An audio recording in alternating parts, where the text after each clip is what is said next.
Hello academic stars, on our board today we have this nice simple logarithmic question that we have to work it together.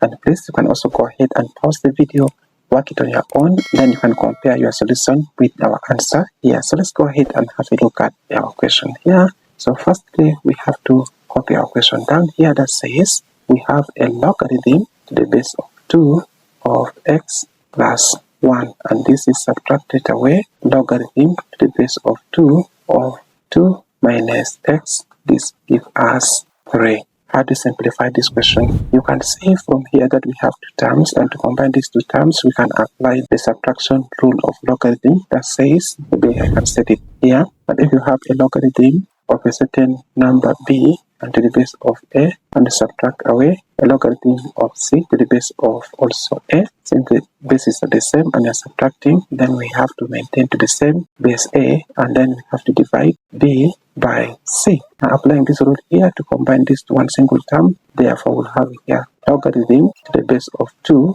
and we can combine this together to have something that looks like that, and that is the first term x plus 1 representing our b here, as you can see up here. Then c is representing our second term, which is that, and we divide this by 2 minus x. Then we close up this bracket and we have formed our left hand side to be as one term, and that term is this. This is called logarithmic notation. So the next thing we have to do is to change it into an index notation. And how this change this into index notation is quite simple. What we have to do is to remove logarithm out, and then we take this base to the right hand side and it becomes the base. Meanwhile, the number we get here becomes the exponent. Therefore, we have x plus 1 over 2 minus x equals to, our 2 is going to be the main number here, and 3 becomes our index. So we can simplify this. We know 2 exponent 3 is 8. So let's first rewrite that, and we have x plus 1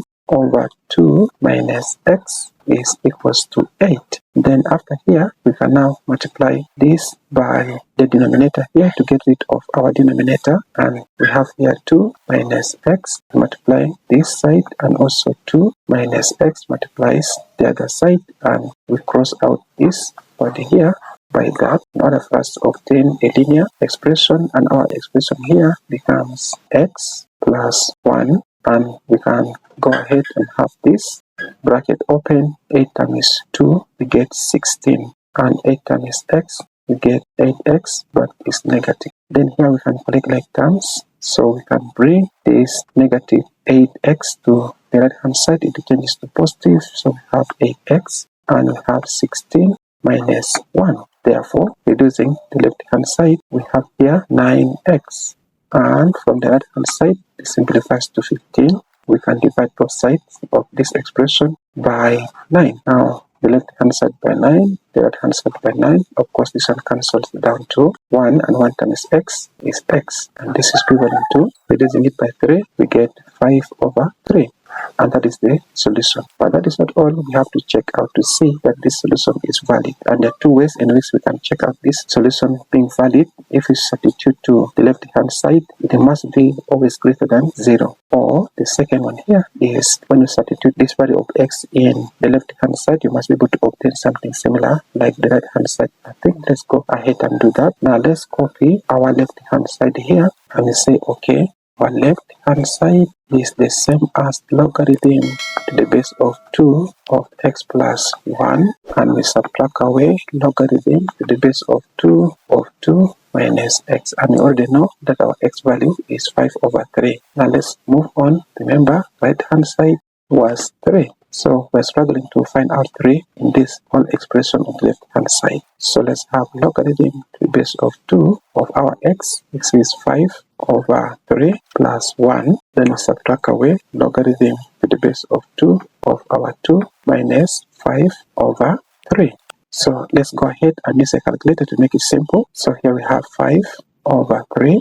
Now we add this to 1, and our result is 8 over 3. So the first term goes to logarithm to the base of 2 of 8 over 3 minus logarithm to the base of 2. Let's also simplify this, and we have 2 minus 5 over 3. And what is the solution? 1/3. So we say this is 1/3. Now we can apply the same logarithm law of subtraction, which we use earlier on there, combining this to the same base, logarithm to the base of 2, and this time we have 8 over 3. Because we're subtracting, we need to divide this by 1/3, and of course when you're dividing, the next thing you do is to change the division sign to multiplication, and as we change this division to multiplication, we would interchange the numerator and denominator. Therefore we have 3 over 1. Sorry, this is 3, so this 3 will cancel out, and we have this argument simplified to 8. And we also know that 8 is the same as 2 exponent 3. So replacing 8 by this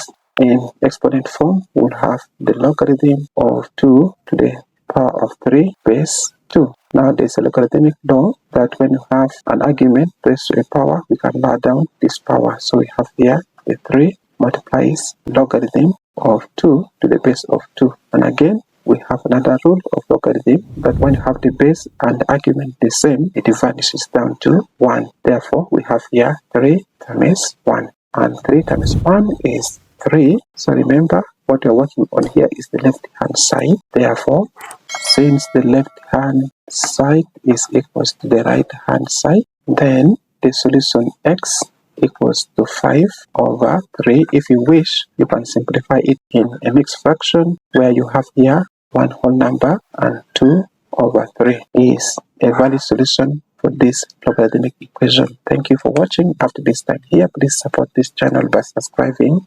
Share this video with a friend so that your friend also learn from this video. Remember, sharing is caring. And thank you. See you in my upcoming videos. Peace out.